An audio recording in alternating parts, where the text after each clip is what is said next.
Everybody to the very first edition of Power Slam Productions home video. Some people call it a shoot interview. We like to call it more of a career retrospective, if you will. And I'm Gene Cavanaugh, and our first interview is going to be with former WWE referee Wes Adams. Wes, how are you doing today? Good, thank you. Good. Well, you've definitely made a mark for yourself in the world of professional wrestling over the years, and what we want to do is we just kind of want to find out, basically the origins of Wes Adams, if you will, and we kind of just want to start at the beginning. And the first question I want to ask is, how old were you when you first started watching professional wrestling? Like when did you first get into it? Maybe your first match or experience. First started watching wrestling in about 1984. Started watching AWA wrestling on ESPN. Later on it was Mid-South wrestling, and then after that came WWE, or F at the time. Okay. And when did you realize that you actually wanted to be a professional wrestler? What made you say, you know what, I really want to do this? I think after the first match that I ever saw, because it just seemed like a cool thing to do, a cool thing to be a part of. Two guys, one ring. It's a lot different than a baseball or football game where you have to share a field with 10, 15, 20 other guys. Just you and another guy in the crowd. So I think that was the most appealing thing to me about it. Okay, and so after you decided you wanted to be a professional wrestler, maybe take us through the steps of how you got your start in the business. Who trained you and everything like that?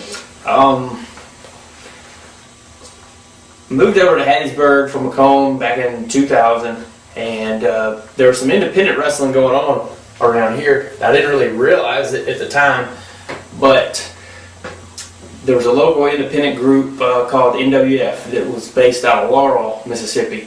And at the time I was doing radio work for USM Radio.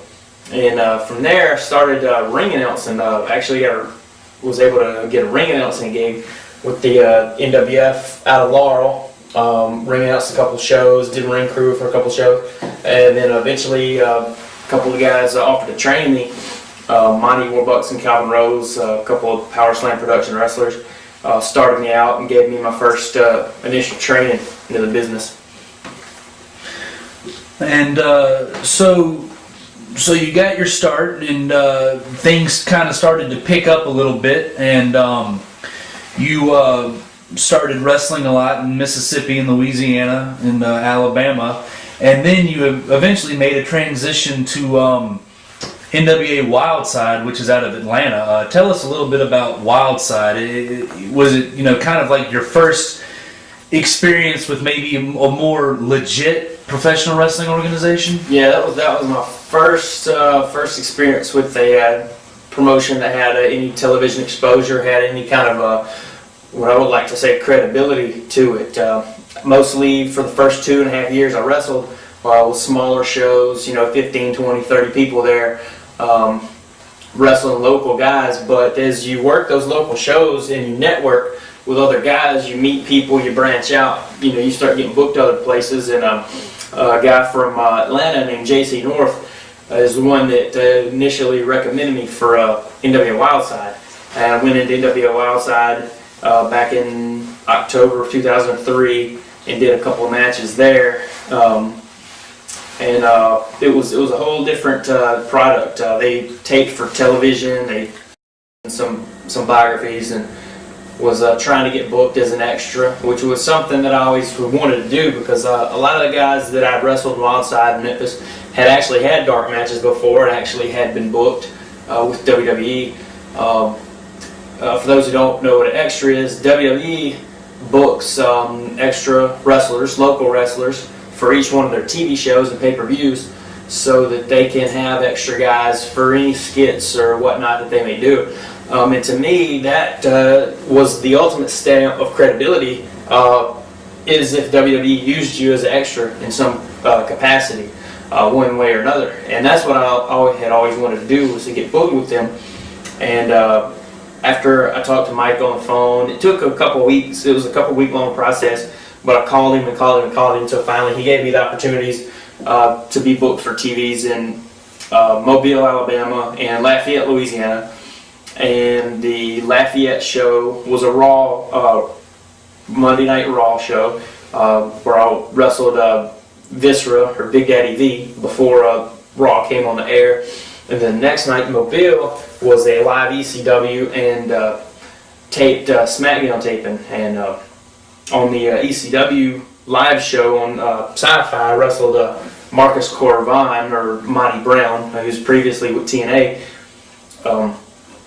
in a live TV match, which was a really, really exciting experience. There's really nothing like being backstage at a live WWE television show, even up until the last one I went to, and I'd been going to them for almost a year and a half. Still, the thrill never goes out of being there. So, after the Mobile SmackDown taping, you were approached about with basically a contract offer, but it wasn't as a wrestler; it was as a referee. Maybe tell us a little bit about that. Maybe what was going through your head, and also maybe tell the fans at home who John Laurinaitis is, because a lot of people really don't know who he is and what does he do for the company. John's the president of talent relations, which means he's in charge of all the contract negotiations, hiring new talent, if they have to let talent go. Everything involved in the talent side flows through him. He's in charge of bringing guys to developmental, from developmental to Raw, SmackDown, or ECW. He's pretty much the go-to guy. He is the go-to guy if you want to get a job there. Vince McMahon doesn't. That's what Johnny's for. Johnny is his right-hand man. He came to me after the ECW show, and he said, meet me in my office. So I went to his office after the show was over, and sat down and talked to me for a little bit, and he said, oh, I've got an opportunity for you. He said, I'll sign you to a developmental deal. We'll send you to Deep South Wrestling. We'll pay you X amount of dollars if you'll become referee for us. Which at the time, going through my head was, I got a job. I got a contract. That's what was going through my head at the time. I didn't really stop and think, oh man, they must have not liked my wrestling. They just want me as a referee. Probably what hurt me as far as getting signed as a talent, though. Anybody that's known me has known that I've always had short hair, never really had facial hair, really had a pretty basic clean cut look, and I think it was too clean cut to the point where they thought, when they saw me, they thought referee, not wrestler. So I think that's where that might have come from. But he made me the offer, and I wasn't in a position to say no or question it, and I didn't question it. I accepted it, no questions asked, and then Johnny and Mike went through the hiring process to get me ready to become a WWE referee. Well, so then after you were signed, you were assigned to Deep South Wrestling, which is out of Atlanta. Tell us a little bit about Deep South Wrestling, how it was, and your first real experience as a WWE employee. My first day in developmental, I'll never forget. I went in for training at 8 o'clock. Class wasn't supposed to start until 9. And I went an hour early because it was my first day. And I went in and knocked on the door, and Dr. Tom Pritchard had just started in Deep South Wrestling. And he said, yeah, may I help you? I said, hey, my name's Wes Adams. I'm a new referee. I'm supposed to start today. He's like, oh, okay, come on in. Hold on just a second. And he goes into the next room and he shuts the door. He says, I'll be right back. Shuts the door. And I hear him get on the phone, and he dials a number, and he says, who is Wes Adams? Really? Yeah, he's here. And he's supposed to start? Referee? Huh? What? Apparently nobody told Dr. Tom that he was getting a new referee that day. So he came back outside and said, hey, come on into my office, and talked to him for a little bit and introduced myself, and told him about how I got hired and everything. And And from then on, for the next 30 minutes, I sat in the locker room by myself because none of the other guys had shown up yet. I was my first day in WWE, I'm going to be the first guy there. Yeah, I sat in the locker room for about 30 minutes looking at the floor, just to being myself. And then one by one, guys started showing up. Started introducing myself to them. Some of the guys that were there, was this on TV now, was like Jesse and Festus and Manu, and were some of the ones there, Erica Escobar. So I introduced myself to these guys one by one, and we trained that day. I went through the drills and everything, just jumped right in the mix. And then from there, just kept pretty much doing the same routine. We would do TV tapings on Thursdays. Occasionally we'd do a show on Saturday nights, sometimes Fridays, and just kind of took off from there. Just jumped into the developmental mix. It's, for those who don't understand what developmental is basically minor league WWE is what that is, and that's what I was doing. Training 4 or 5 hours a day and doing two or three shows a week sometimes. And that was a really, really good education. So you're in Deep South, and things are going really good, and obviously, to a lot of wrestling fans out there, Deep South Wrestling doesn't stay open much longer after you arrive. Tell us a little bit about the closing of Deep South Wrestling, and what was that like? What happened in your opinion, and what was going through your head when it was getting shut down? We had just moved there to Georgia about maybe 2.5 months beforehand. I just started in Deep South, and one day I was at the gym with Heath Miller, and we all got texts saying there's a big meeting. John Laurinaitis is coming to Deep South. There's a big meeting. All talent has to be in dress code in business casual clothing at Deep South Arena for 7 o'clock sharp. So you know what that means. We were all there at 6:20, sitting in the bleachers waiting to see what was going on. And there's a lot of speculation. And at that point, I was still pretty much the new guy. So I didn't question a lot. I didn't ask a lot of questions. I didn't want to know. I heard some rumors about a new developmental school opening up in Stamford, Connecticut, which was supposed to be like a polishing school for the guys that they were bringing to TV right away. And I thought that might have had something to do with it. But once we got to the building and the meeting started, pretty much the plug was pulled on Deep South. There were some things about the production, the television, that WWE didn't like or didn't approve of what was going on. I never got into the specifics of that. All I knew was that day was Deep South was officially done, and that was the birth of Florida Championship Wrestling. I informed some of us were going to Florida, to Tampa, Florida for FCW, and then a handful went to Louisville, Kentucky for Ohio Valley Wrestling, but the majority of us went to Tampa. But it was a nerve-wracking experience because several of the guys have been to developmental in Deep South ever since Deep South had been opened. A lot of guys have been there for a year or more. So for them, it was real emotional experience for them. For me, it was like, I gotta move again. I had already moved twice in the past year, so it was like, oh, I gotta move again. But it was Tampa, Florida. Anybody who's been there knows it's nice, so I was looking forward to it. So you arrive in Tampa for Florida Championship Wrestling, and you get a chance to meet with FCW's owner and operator, Steve Kern. Maybe tell us a little bit the difference between Florida Championship Wrestling and Deep South Wrestling, and maybe also the difference between how Steve Kern runs things and Joe Hamilton runs things. When we first got to Tampa, Florida, the immediate thing that everybody first noticed was how few guys came down there.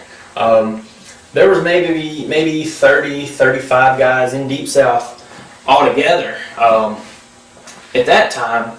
But when we all got transferred to Tampa, maybe 20, 22 went to Tampa. The rest went to Kentucky, went to OVW. FCW at that point didn't have a set training school. We trained in a baseball academy for about a month and a half, 2 months. We had 2 rings set up. We got in, did our training, did our drills before we moved into the building that FCW's in now. And the thing with Steve Kern was that he was a lot more hands-on. He would actually get in the ring with us. He would give us more one-on-one time with himself as far as help with in-ring stuff, with promos. If we had a personal problem, we had any problems, we could come to him or Dr. Tom Pritchard. Anybody that had a problem or anything could just go right up to him and ask and talk to him about it. And that was the main difference. Was he was more hands-on. Joe, the way they ran things in Deep South, there was more distance between him as far as being an office person and a talent. He didn't get in the ring with us. He mostly was doing office stuff. But Steve Kern really was hands-on with us. So you're in Tampa, kind of starting over again in the developmental system. Then you get a call for your first match on the road, doing dark matches for the television tapings. Tell us about your first phone call, being told that you were going to be on the road, and what was it like coming out on the road, for your first few matches? My first dark matches, I actually didn't get a phone call for. Back in May of 07, W had some TVs in Tampa. They had, I believe it was Raw in Tampa and SmackDown in Orlando. And they took all the FCW talent up there. And I was the only referee in FCW at the time. So they said, well, hey, you can do the dark matches tonight. Let's see how you're doing. See how you're progressing. So I did the dark matches that night, and I guess they were pretty pleased with them. I didn't hear too much about them, but about a month and a half later, I was sitting at home, and the phone rang, and it was late. It was Monday night. It was about close to midnight, and the phone rang, and it was Mark Crono from Talent Relations. He says, "Hey Wes, we need to get you on a plane, get you to New Orleans, Louisiana tomorrow for SmackDown tapings. We need you for SmackDown." So I told him, all right. He put me on the phone to the travel department. They gave me my flight information. My flight left at 6 a.m., which was really funny because it was already near midnight. And I had to go to Walmart and buy some new referee pants and some new shoes. So I wound up not going to bed until about 2:30, and then had to get up for 4:30 to be at the airport. And it was a long day. The company didn't have time to book me a rental car because it's on such short notice that I had to call a buddy of mine in New Orleans to come pick me up, take me to the show, which he did. He was booked on the show as an extra, so he came and picked me up, and we went to the show. And then I did 3 matches that night, and then from that point on, they started booking me regular for SmackDown. Well, a lot of people maybe aren't aware of the fact that while you were still on SmackDown on a regular basis, you also were working still in FCW in Tampa. So tell us what it was like to be on the road doing televisions every week, but also having to go back to Tampa and work in FCW. Yeah, it was pretty crazy because if you're booked for TV, a lot of times that's going to take up your Monday, Tuesday, and Wednesday. If you're just flying to TVs for a Tuesday, you usually you fly out Monday morning or afternoon to get to the town that you're going to Monday night, check into your hotel, get up early the next morning, go to TVs. You're at TV all day Tuesday, sometimes 12, 14 hours you're at TV. And then you fly out early Wednesday morning and then get home in the afternoon or evening. So that going to a TV eats up 3 of your days right there. And when I would get back, I would immediately have to go to Florida Championship Wrestling for more training because I didn't get moved out of the developmental school. I was still having to do both. I was still training, doing the drills, doing the Florida Championship Wrestling shows, and going to TVs and pay-per-views and occasionally house shows, which there were some weeks I estimated probably would have worked about 80 or 90 hours a week if you count all the travel, and which in my opinion the travel does count if you're driving from your house to the airport and whatnot. It was a crazy lifestyle. Not much sleep. I was running on a lot of energy drinks and stuff, but it was a good time. I wouldn't trade it for anything. Well, speaking of pay-per-views, we know that you appeared on several pay-per-views as a referee, but we also would like to know what it was like to work for the granddaddy of them all, WrestleMania. Tell us a little bit about, is it a big as deal as they make it out to be, or just what was it like to be a part of WrestleMania? You can't even imagine what it was like to be at WrestleMania. If that's your lifelong goal, is to get into the wrestling business, then being at WrestleMania is just like the icing on the cake. And when I found out that I was actually going to be in a match on WrestleMania, I just about broke down, because it wasn't something that I ever thought would actually happen. Well, and I got there and I saw there was I can't remember 74,000. I can't remember how many people was at. It was like 74,000 people in the Citrus Bowl in Orlando, and all the festivities, the parties, the Hall of Fame, everything, the week. It was a great experience. But when I got out there in front of the crowd for the dark match, Battle Royal, it was almost surreal, because I wasn't as nerve-wracked as I thought I would be, because I never thought I'd be at WrestleMania as a referee. I thought it would be as something else. So I didn't really get the butterflies like I thought I would have if I'd have been having an actual match. I was there as a referee of a Battle Royal. It was great to be there, because I was able to look around and kind of soak things in. But it was a great experience. So,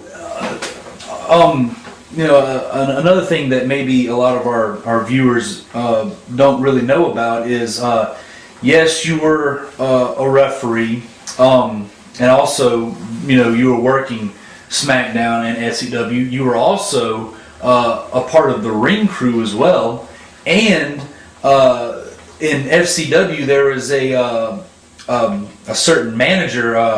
Tell us a little bit about Wesley Adams and how that came to be, and also tell the viewers at home about what it was like to kind of be sort of a Renaissance man, a referee, a manager, a wrestler, and being part of the ring crew all at the same time. Yeah, it was pretty crazy.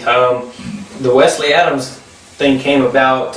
We would have interview classes where we would have to get in front of the camera, cut interviews, and talk, and show what kind of character we had. And they gave me the opportunity to do that too. They didn't just stick me off to the side and say, well, he's just a referee, he doesn't have to do anything. They made me do everything that everybody else did. I wrestled, I did the promos, I did interviews, and they liked my interviews. They liked the way I talked, the way I acted in front of an audience. And as a joke one day, I cut a really, really fast promo, a tribute to Jim Cornette. He used to manage the Midnight Express, and anybody who knows Jim Cornette, he talked 90 miles an hour. If you want to cut a promo, you want him to talk about something, he would talk about this. He would talk about the Midnight Express, he'd talk about the NWA, he'd talk about Dusty Rhodes, and that's how he talked. And that's what I did. And they liked the way I did it, so they said, hey, why don't you come up with a manager character? So the idea I came up with was Wesley Adams and the Adams family. It was going to be a kind of a Jim Cornette version of the Heenan family. It was going to be a stable.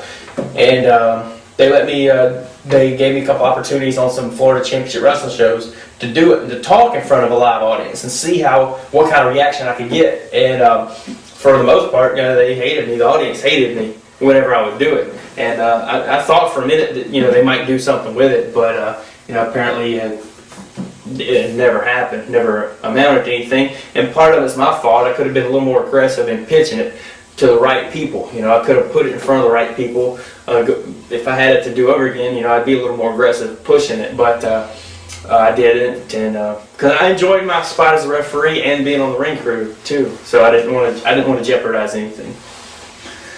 So now you've been working on the road as a referee for quite some time, and you finally get your big opportunity on ECW. You get the call up full time, which means that you're done with FCW. You don't have to go back to FCW anymore. You're a full time on the road employee of WWE, the ECW brand. So tell the viewers about what it was like to be told that you're now a full time employee and being named part of the ECW brand.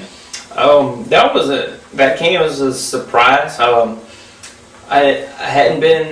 I'd been wanting it because I wanted to go on the road full time. I'd really been wearing myself out. I enjoyed it. I loved it, and I wish I could do it again. But I was really wearing myself out, going back and forth, doing a ring crew and production on TV, and then doing the Florida Championship Wrestling shows and everything. But ultimately, your goal is to, once you sign a WWE contract, is to get full time to one of the brands, Raw, SmackDown, or ECW. That's your goal. Well, after being in developmental I started in February of 2007. I got the full-time call in August of 2008, so it was just about a year and a half I had been in developmental whenever they sat us down and they told me, said, look, we're going to make you full-time. You don't have to go to Florida Championship Wrestling anymore. You're going to get a new contract. You're going to be on ECW. Scott Armstrong's going to go to SmackDown. And I was excited, and they made the switch that night. I wasn't expecting that part of it. I thought it would have been the next show or the next sets of TVs, but they swapped us that night pretty fast. Which, looking back, I wish it wouldn't have been that fast. But it was great to be told that. Well, also that same night was actually sort of bittersweet because as your first match as a full-time referee on ECW, you ref the main event, which was between Miz and Morrison against Matt Hardy and Mark Henry. And most of our fans may know by now, it sort of became infamous in the fact that there was a sort of a mix-up and some negative things came out of it. Tell us a little bit about that match and the events after. Well, yeah, it was earlier that night I had done another match, my first ECW matches as a full-time member of ECW. I refereed Evan Bourne versus Bam Neely, and that match went fine. The tag team match came, and it was kind of a situation where something happened that I really had no control over, and I had to make a judgment call, and I made it, and I made the judgment call to where I'd been trained to make judgment calls in the ring. I made one, and apparently they weren't happy with it, and I got fired. Long story short. Well, tell the viewers a little bit about the getting the phone call about your release from the company, and maybe just what your reaction was, and was there any hostility or anything like that? When I got the phone call, I didn't know what to expect. When I got the call and I was told to hold for Johnny, I thought he was calling me to talk about my new contract. Give me some details on that, but whenever he picked up on the line, he said, I've got some bad news, we've got to let you go. And he's like, really? I didn't know what to say because that was not what I was expecting. I mean, I couldn't formulate a sentence. I was in shock because things seemed to be going so great up to that point, and then to get that call where you don't have a job anymore. He told me that what my referee work wasn't what they wanted it to be. I wasn't aggressive enough.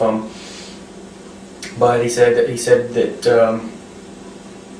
I recall him saying that that might have been part of the reason why was because they turned me from wrestler into referee, and he told me to go to some other companies, get some more work, and then try to get back with them down the road. So that was not a very good phone call. Right. Well, so now your time is up with the company, and maybe tell us in retrospect, about your time with the WWE. Maybe anybody.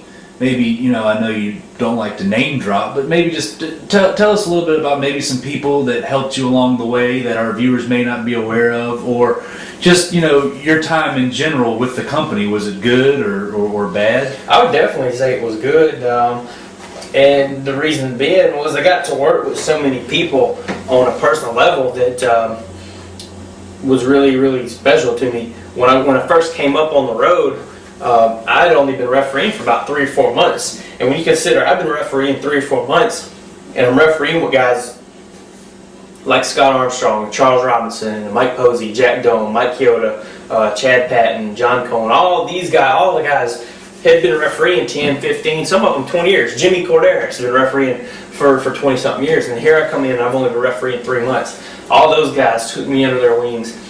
Any match I refereed for any of the wrestlers, they would help me out. They weren't rude to me because I was a rookie referee. They knew. They said, this guy used to wrestle. He's a referee now. They all took the times to help me come along. All the road agents like Barry Windham and Art Anderson, Mike Rotundo, Dean Malenko, Fit Finley, Ricky Steamboat would all help me, give me advice, tell me what I could do better, what I could do in this situation, that situation. I worked with a lot of tag team matches, worked a lot with Deuce and Domino, and Jesse and Festus, Jimmy Yang and Shannon Moore. They would all go out of their way to help me out to make sure that everything was okay on my end, because they knew that I was new to refereeing, so they didn't know. They didn't make me look bad, and they didn't. If I messed up, they were pretty patient with me. So pretty much everybody up there, took time to help me out. So Well, so after your time with the company, you made the decision to move back home to Mississippi. Tell us what that was like, going through your head. Did you have any doubts that maybe your time is in the wrestling business was over, or was it sort of a new beginning? It was tough because I had there were times when I thought it was both. There was a time where I wanted to get out of it, I wanted to be done with it, I wanted to say, hey, I had my run, I'm done, that's all, I'm finished. But then there's a part of me that felt like that I'm not finished, I have more to prove, I didn't get the run that I wanted, and there's a lot of guys in Mississippi that weren't getting as much work as they deserve to be getting, because some of the wrestling in Mississippi is so substandard, and these guys they have pretty high standards, and a lot of them are the ones that I taught, and they don't work the shows that don't meet their standards. So I thought, I'll go home, I'll help them try to establish some shows that meet our standards. So that's where the birth of Power Slam Productions came into play. Right, and tell us a little bit about Power Slam Production as sort of a new beginning, and maybe tell us what the difference between Power Slam Productions as opposed to your older promotions like Mississippi Premier Wrestling and Fusion Fight Network. Well, while I was in WWE, and I was always thinking, what would happen? Because anytime if you work for WWE, you're always going to wonder, what would I do if I get let go? What would I do if I get fired? So I'd always, in the back of my head, thought I want to, run some more shows one day. I want to wrestle again one day. What I wanted to accomplish with Power Slam Productions, as opposed to what we did, no matter how much at that point I knew when I was helping run Fusion and Mississippi Premier Wrestling, I didn't have that WWE experience. I had experience in the business, but I didn't have WWE experience. I didn't know the production side. I didn't know the TV writing side. I didn't know the talent relations side. I didn't know all that stuff. Power Slam Productions, me and the guys that are running it know we have the WWE experience now. We have that behind us. We know how to put shows together as a package. It's got to be entertainment package. Our show that we're doing March 28th in Summit, Mississippi. We're having a Fovea tree there. They're going to be we're going to have a band playing. We're going to have a barbecue company catering. We're trying to bring in it, make it an event. We're trying to make it a big production as opposed to just a wrestling match. If that makes sense. Right. And so what you're saying is it's more of entertainment than maybe a grand spectacle as opposed to just your old mom and pop wrestling show. So maybe for the viewers at home, maybe tell them what the future holds for Wes Adams. Is there a chance that you could ever go back to WWE or maybe even TNA, or maybe try your hand at something international? And also maybe what's going to happen with Power Slam Productions? Well, first and foremost, I want to get Power Slam Productions up and running. We've promoted 2 shows so far, one in Laurel, Mississippi, and one in Heidelberg, Mississippi, and both had really good turnout. So we're going to start in Summit, Mississippi. We're going to start running once a month there, and I want to get Power Slam Productions going and branched off to where maybe we're wrestling 2 and 3 or 4 times a month as opposed to once a month. That's my ultimate goal right now, is to work with the other producers of Power Slam Wrestling and to do my part to help them bring Power Slam to the forefront of Southern independent wrestling. As far as going back to WWE, I don't think I'll be happy with my career as a wrestler or entertainer until I take one more shot at going back. And then if I go back and they say no, we're not interested, then I can say, hey, okay, I'm at that part of my career is done. I can move on. But it's a kind of a big monkey on your back. You know what I mean? Getting somewhere and then not feeling like you accomplished what you should have accomplished while you were there. Right. Well, Wes, we want to thank you for taking the time to do an interview with Power Slam Productions Home Video, and we look forward to more out of your career, and hopefully, for the fans watching at home, maybe they'll have a chance to see you on television again one day. Thank you. I hope so.